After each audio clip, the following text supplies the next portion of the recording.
Mon nom est Jean-Pascal Van Ypersele et je suis un des 3 vice-présidents du GIEC.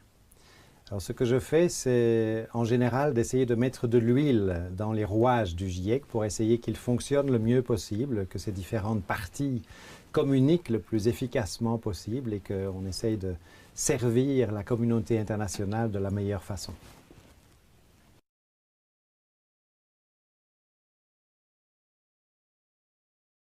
La chose la plus grande que le GIEC ait faite au cours de ces 25 ans, je pense, c'est de montrer qu'il était capable de s'adapter continuellement et d'améliorer continuellement ses procédures, sa manière de travailler pour fournir toujours les meilleures informations de la meilleure qualité aux décideurs, à tous les niveaux de pouvoir, de façon à ce que les décisions qui doivent être prises en matière d'adaptation au changement climatique, de protection du climat par la réduction des émissions, soient prises sur la base des meilleures informations possibles. Je pense que c'est ça la chose la plus positive que le GIEC ait réussi à faire au cours de ces 25 ans et j'espère qu'il va continuer à le faire dans les 25 ans qui viennent.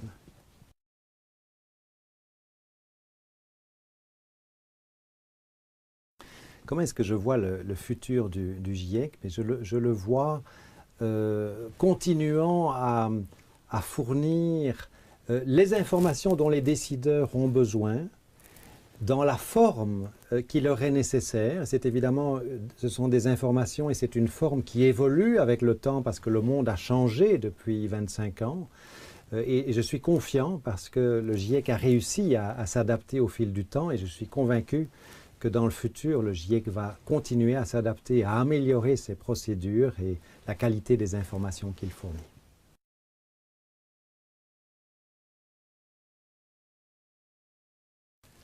Alors j'espère que le 5e rapport du GIEC va donner à la communauté internationale, encore plus que les rapports précédents, le sentiment d'être sur une planète unique, précieuse, dont le climat est précieux, demande à être protégé et de façon à ce que cette communauté internationale prenne les décisions les plus judicieuses, les plus équilibrées possibles, en connaissance de cause, pour à la fois protéger le climat et aider ceux qui cherchent à s'adapter à la partie des changements climatiques que nous n'avons pas réussi à prévenir, à s'adapter justement. Et donc j'espère que le prochain rapport fournira ces informations de la manière la plus claire, la plus utile possible.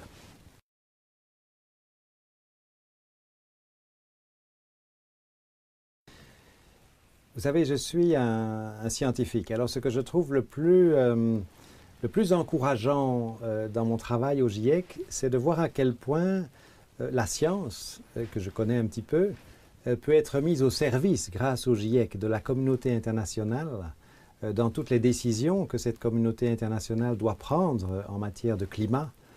Et ça montre que la science peut être utile. Et je trouve que le GIEC est un formidable outil pour mettre la science au service de la société. Et je trouve ça extraordinairement stimulant.